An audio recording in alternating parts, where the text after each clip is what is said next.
Welcome to Business Innovators Radio, featuring industry influencers and trendsetters sharing proven strategies to help you build a better life right now.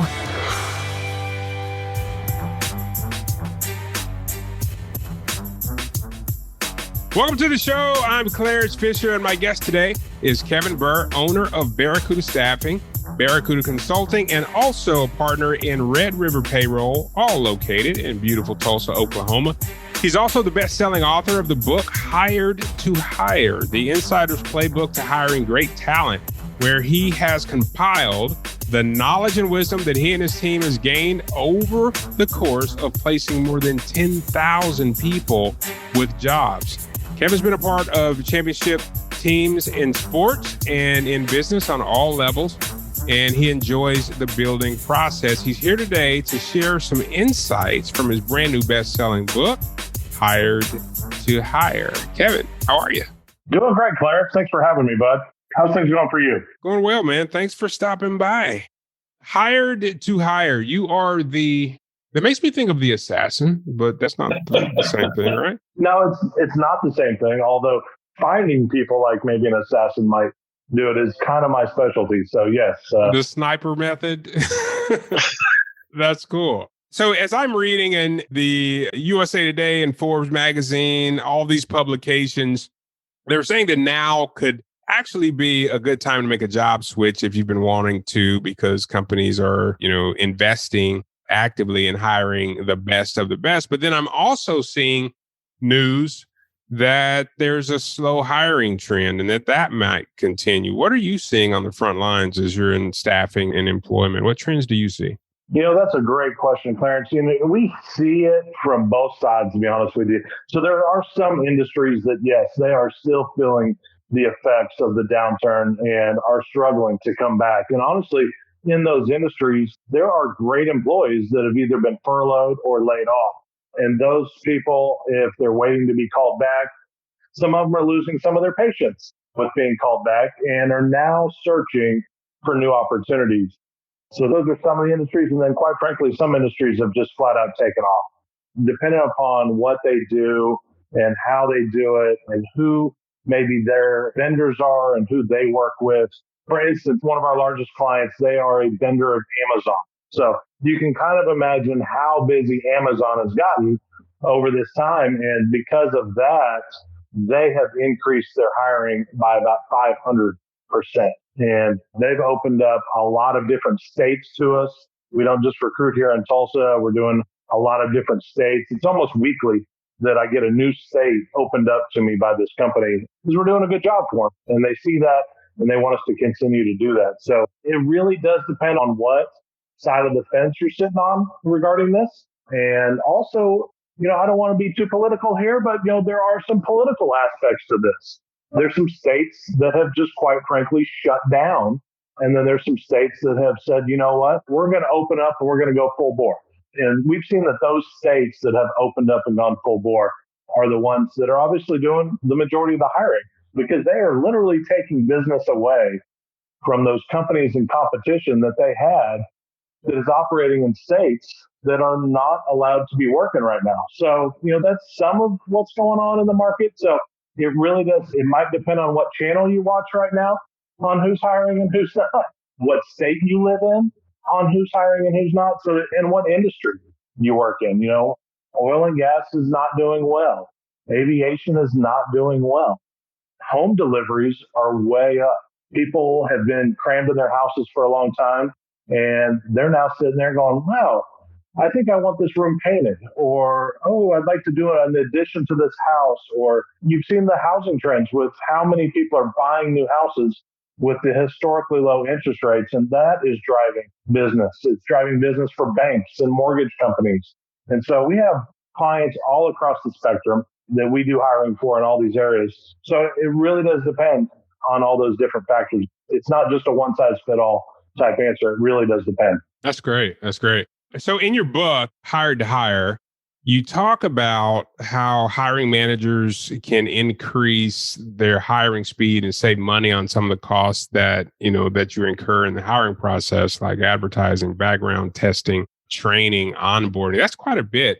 Like, what are some strategies that you have found that will help with that? There's a lot of different strategies. I talk about in my book that maybe the best time to stop turnover is before you ever hire someone. And that's kind of the strategy that we take with Barracuda Staffing is we try and do the screening that is necessary on the front end. And the only way that you can screen properly on the front end is to know exactly what works and what doesn't work. So we spend a lot of time doing it. The clients that work with us the best, that give us a lot of access, a lot of information, that really make us a partner in their business are the ones that we have the most success with, because quite frankly, otherwise you're shooting blind, you're throwing darts at a board that's moving and you just don't know where you're going to hit. So some of the best things that we do is really partner with a client or a potential client. And if they give us the time and the access that is necessary to find the right people for them, then we know on the back end. And there's a lot of things that go into it. Like I said, the science can go into personality scans. And a lot of people will be like, okay, so you personality scan the person that you're looking for. Well, yeah, that would be part of it. But if you already have people in your company that are doing a phenomenal job, we do personality scans on them. So we know exactly what type of personality works well in those roles. And then once we know that, then we know how to find those types of people out in the market. And once you know that sort of stuff, the science behind it allows you to write up a job description, not only just the job description, but a job posting. And a lot of companies make the big mistake of, oh, well, that's the same thing. No, they're really not. A job description is what you're going to put out that tells your employee what their role is within the industry, what their role is within the company. That's the description of their job. That is not what excites somebody to apply for your company. I'm sorry, it doesn't. So many companies get this wrong. I think it's really on the higher end. I think it's 80 or 90% of companies get this wrong. This is a hidden trick or tool I'm giving you right now, Frank. So, but it really is. It's a big problem. We see it all the time. They think, well, just take the job description and take some information from that and throw it up on some of these sites or put it in the newspaper, whatever avenue they want to go and try and find somebody. Well, that is not going to attract or excite anybody to want to apply for the job. If you want to put it in fishing terms, you're just fishing with the wrong bait. And if you're not fishing with the right bait, you ain't going to catch what you're looking for. So the science behind it allows us to find exactly what we're looking for. Then we can curtail a job posting, which is what goes out in your world, marketing, right? I mean, if you're marketing with the wrong stuff, how many buyers are you going to get? Probably not what you're looking for. Right. So we take that same approach. We market your positions through a job posting after getting to know what works best, what type of people work best, and therefore we can market those jobs on a posting to attract the right kind of talent that's going to take your company to the next level. So that's a little bit of behind the scenes, a little bit of what we do. I talk about it in the book. The book doesn't tell it all. Unfortunately, I would write a massively big book. And unfortunately, when you write massively big books these days, people don't read them. So I gave some pretty good tips and tricks within the book. But the best for sure way is to hire us and to call us and ask us how we can help you. So there's a little plug right there. Sorry, but I had to plug us. Hey, that's how it works, I guess, right? Yeah, you're fired up. And I can tell you get excited about helping people with this. And you have to be, I think, to help 10,000 people. I mean, is that kind of a milestone that you look up and you say, oh, okay, we've helped that many people? Or did you set out to hit that number? I'd like to be able to say that I set out to hit that number, but it really was. That you pointed at the fence, right? Through some good conversations with some good people, I've learned to set goals. And one of the newest goals that we've set is that we want to get to 30,000 people. 30,000 by 2030 is the new goal. So that's what we're shooting for. That means we need to double our production in half the amount of time. And we're on the way to do it. And with the new clients we're bringing on board and the new states that we're opening up and doing staffing in those states, I feel pretty confident that we're going to get there. That's awesome. So you mentioned a mistake that companies make with the job description and the posting, which is great. Yes, thank you for that. What are some other mistakes that you see that companies make when they are hiring? There are definitely several mistakes. Probably the first one is just setting unclear expectations. They really say, well, I just want a great person. Well, yeah, we all want great people, but they don't know exactly what they want that great person to do once they get on the team. And then the other part about that is onboarding. There's a term that was brought to my mind a couple of years ago by a gentleman here in Tulsa. He called it everboarding. And I thought that was one of the greatest things I had heard. And when he said it, I really moved forward in my seat. I was really listening in because I felt like this is something I've never heard of before. Tell me a little bit more. And he went on to talk about most companies think, okay, well, day one, I'll have some pencils in a cup for them. I'll have a T-shirt on their desk. I'll have a name badge ready for them, and I'll have their email set up. And man, we onboarded well today, and we brought them on, and they were, they should really love working for us here. And the reality is that's onboarding. And yeah, you onboarded your person, but everboarding is the creation, the science behind the training should never stop. The investment in your people should never stop. Because when you stop doing that, they stop wanting to work and grow with you. So I've made the mistake myself. I'm not perfect. I've made the mistake myself over the years of doing this, of just onboarding and not everboarding. And so that's something we're very intent about internally on making sure we get back to everboarding and doing that, because it does. It helps with retention. Anytime you retain your top talent, let's just call it what it is. You end up beating your competition because your team grows better, communication's better. You just produce more with less. And unfortunately, companies that onboard have to hire more people to do the same amount of work. Keeping it going, everboarding. I really like that. In your book, you talk about this. You mentioned this trademarked process that you have called 4-dimensional matching. Could you speak to that? Like, what is that? So this actually came through my leadership team. This is something that was developed with several people that were on my leadership team. We wanted to come up with a way that it would be kind of the hallmark of our client experience. What should they get that? And when I say client, I actually have two. Most companies don't have two clients. I have two. I have my client, which is the one for which I'm hiring for. But then I also have my candidate, my employee that I'm trying to find a good position for. And so often in the staffing world, we see it very client-centric relationships. It's all about what is good for the client, what is good for the client. Well, when you do that, you lose and have turnover because you never stop to think about the candidate and the employee. And they're just as much responsible, if not even more responsible, for the success that you have when you go to hire. If they get out there and they don't like it, they're not going to stay. No matter how well you match them with the client, if you didn't meet their needs, they're not going to stay. And anytime they don't stay, well, that hurts you. That hurts your brand. It shows that you're not paying attention to their needs. So we came up with this methodology. We deploy this process for every role. We think it's a well-aligned match. And we use it for long-term satisfaction for both the client and the new hire. And what it is 4-dimensional matching is this. So the first one we look at, obviously, is our client's immediate needs. It's every business has an immediate need to fill, an immediate challenge to overcome. That's why they called us. Hey, we've got a job. So we first work to understand that short-term need, but we don't stop there. We got to keep going. We got to keep looking at it. The second thing we're going to look at is a candidate's immediate needs. So we go from client over to candidate, and we try and match candidates to open positions that they can thoroughly intake on that process, be able to get started quickly, have the skills and abilities to hit the ground running. In today's world, with the generational gap, people don't research this enough, but here's a nice little tidbit for you. A lot of people don't realize that the baby boomer generation actually gives, when they start a new job, they give that job almost 1 year before they make a decision on whether or not that company is a good fit for them. They'll work there for almost an entire year as they're making their mind up as whether or not this is a good fit, good culture for them and everything like that. That's why baby boomers tend to last longer at a lot of jobs.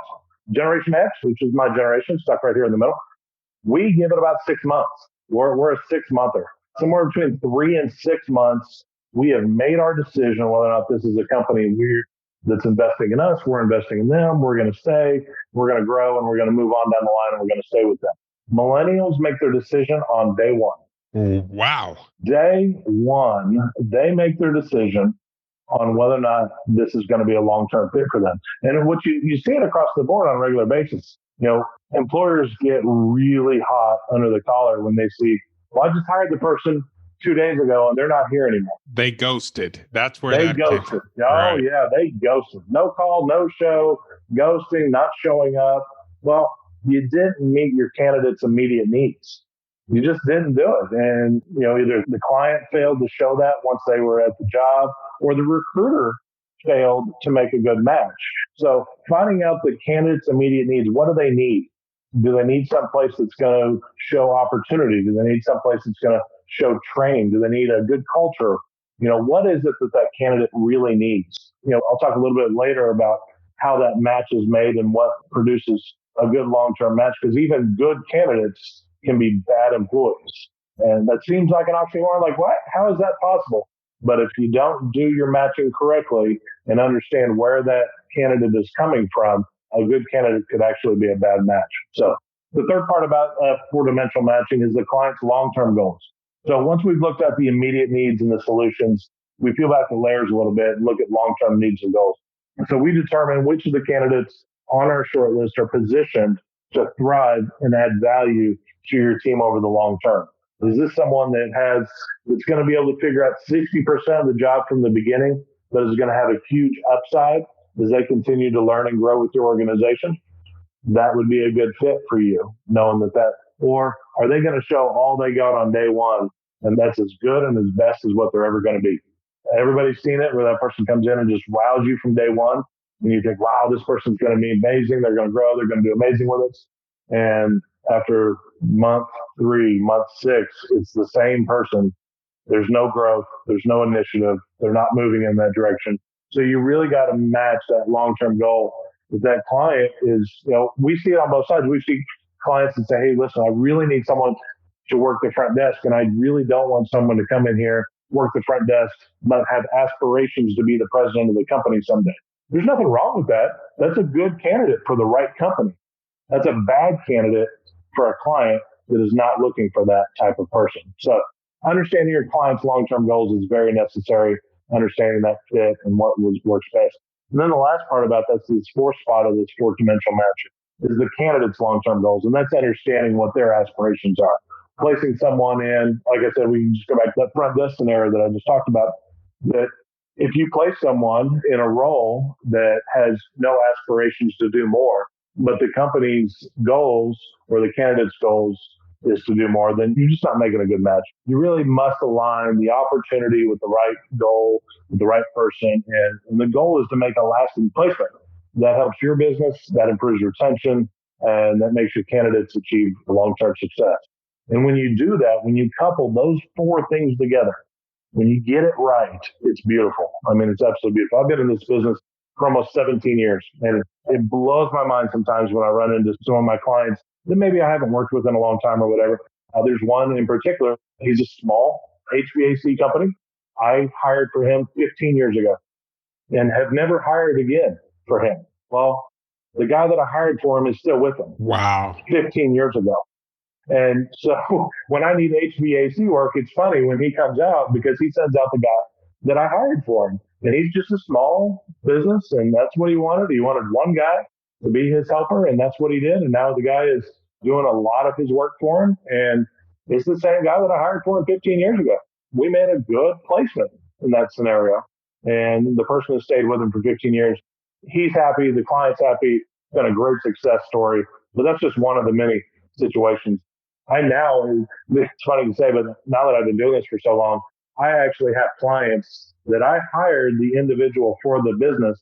And now that person is now the hiring manager and is now calling me to fill positions for them. So that's kind of a cool process once you've been doing it long enough to have actual clients that were candidates of yours are now on the other side of things calling in the orders and saying, hey, I need to hire some more from you. How cool. You mentioned, so that guy's been working there for 15 years. And I know that's probably one of the fears that companies get is you've got to hear that, hey, staffing agencies are expensive and I'm going to be paying them forever and that. Is that some of the things that you hear from businesses or no? Does everyone kind of know the game?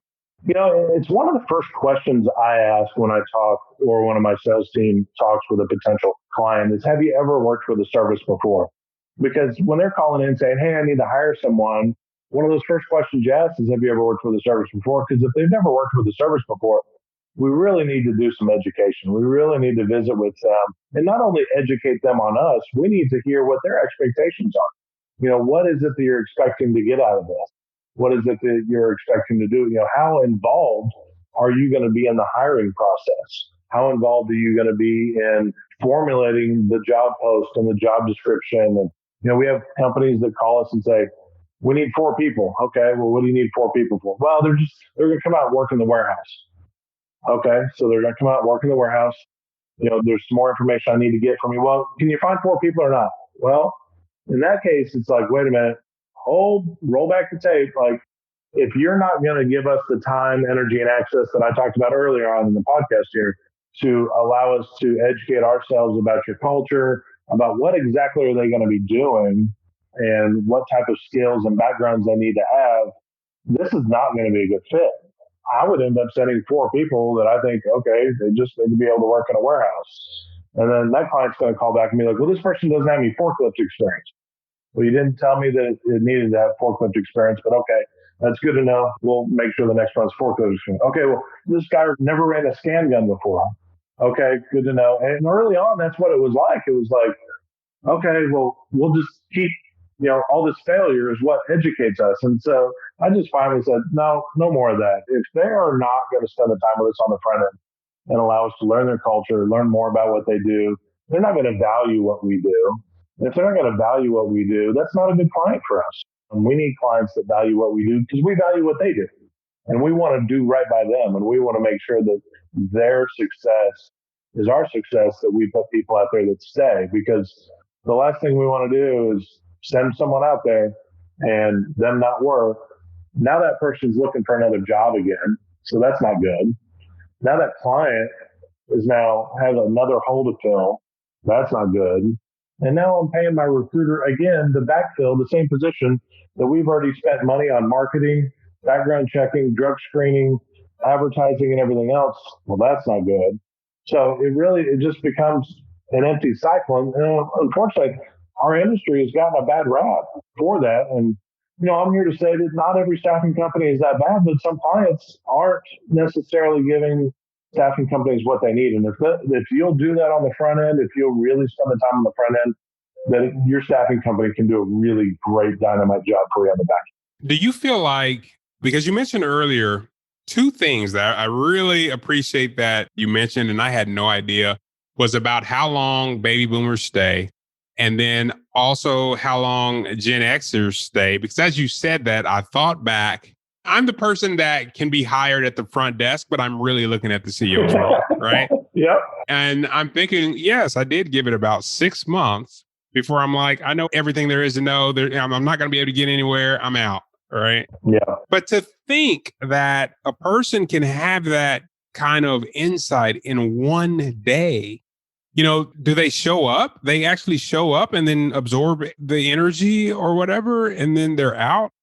They live in this world, and millennials have been brought into this world where it's instant feedback. So they have been conditioned to make very, very quick decisions. Think about everything that's been put in front of a millennial over the years. Everything is fast moving, quick decisions.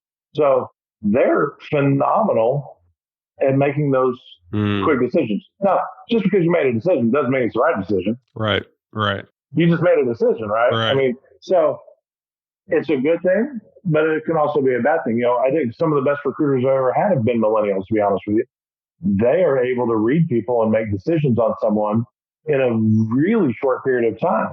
Whereas I like to take my time with someone during an interview process.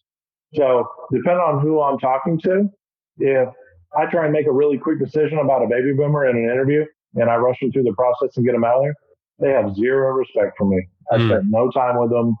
I did not answer their questions. I didn't spend the time that is necessary. But a millennial actually appreciates that. They're just like, man, that was great. That was awesome. Thank you so much. I'll learn more about you later on. And so it really is. I mean, it's kind of how it is. And, you have to understand, you talk about it in marketing. I listen to your stuff and follow you all the time, Clarence. I think you're phenomenal at what you do. That you have to know your audience. You can't market to a blind audience not knowing who you're marketing to. Well, you can't interview to someone and hire someone in a blind audience either. You got to know who you're talking to and what their needs are and not what they need to hear, because that doesn't do anybody any good. Putting a bunch of frosting on a cake that doesn't deserve frosting in the first place. That's a bad idea. But, you really need to know your audience, spend the time, answer the questions, and do your due diligence. And I think that's why we've been successful. We spend time with our clients. We ask a lot of questions. We sincerely care and get jazzed about success when our people get hired and they stay and they make a difference in a company's long-term success. And so over 17 years and that many placements, you've definitely figured out, like you said, the processes of how to consistently deliver quality and in success. What inspired you to write this book?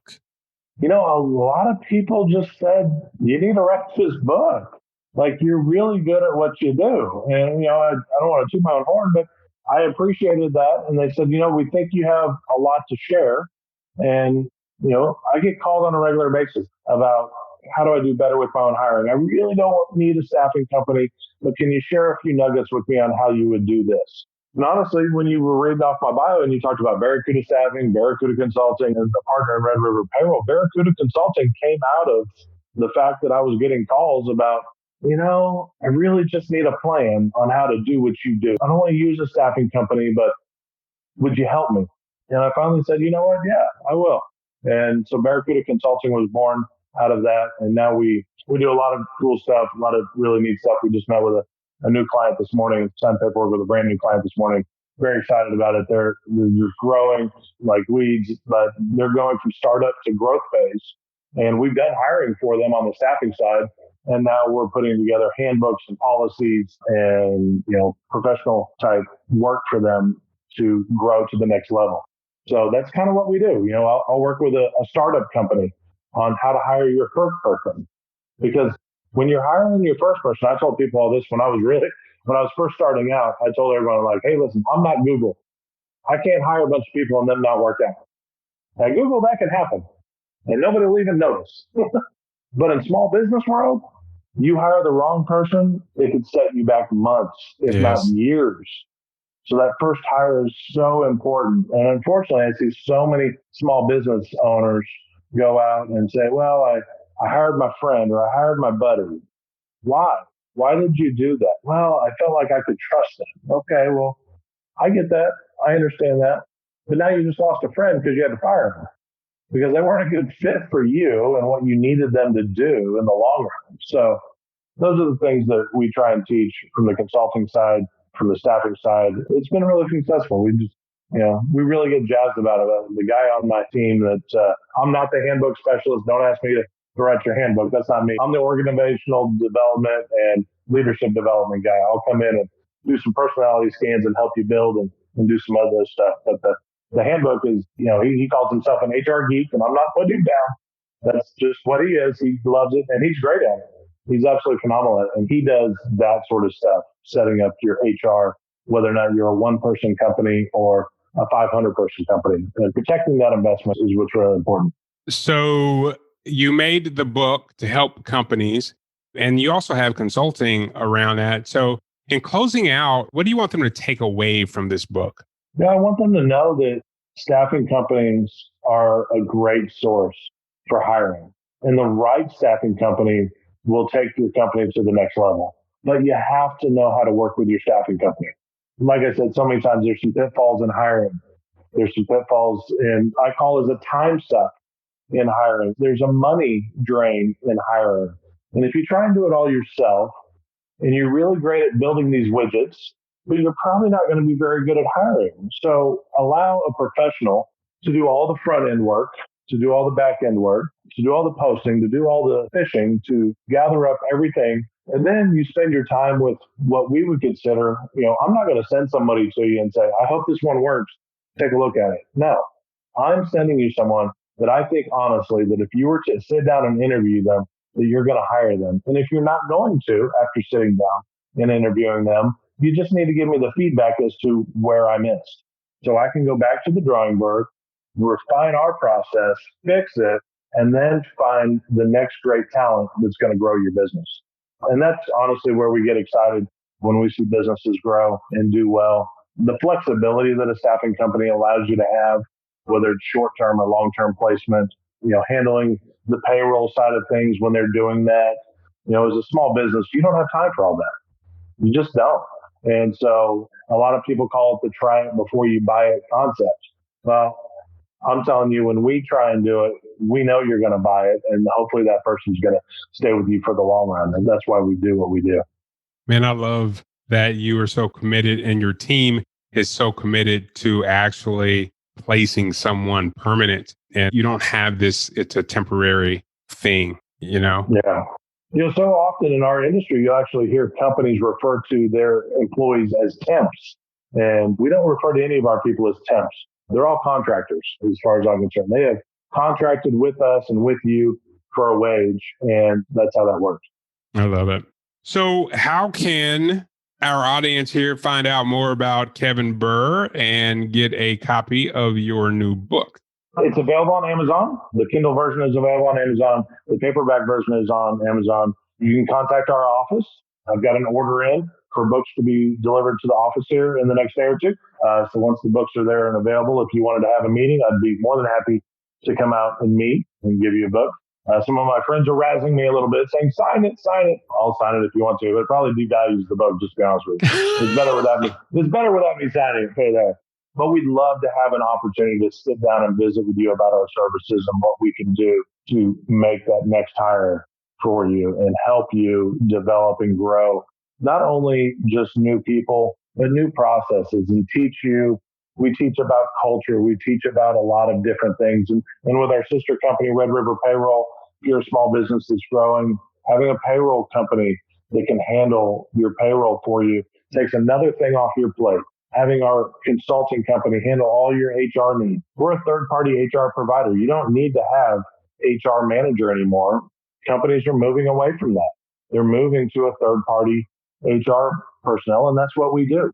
We do that for companies right now. So staffing, consulting, payroll, we're the one-stop shop for all your HR needs. And there's just not anybody else in town that does it the way that we do it. And that's why you have one consistent contact you can call and say, hey, this is what I need. This is what I need done. And we're there for you.